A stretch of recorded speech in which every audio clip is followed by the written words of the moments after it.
So today, I will show you how to add Mendeley Web Importer extension on Chrome. First, go to the search bar in your browser and type Mendeley Web Importer.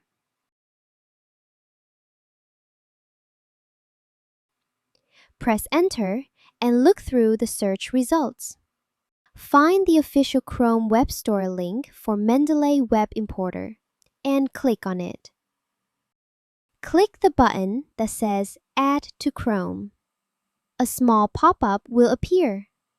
Then click Add Extension to confirm. Wait a few seconds while Chrome installs the extension.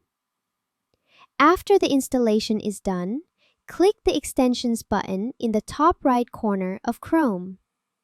Then click the pin icon next to it so the extension shows on your toolbar. And that's it. That's how you add Mendeley Web Importer extension on Chrome.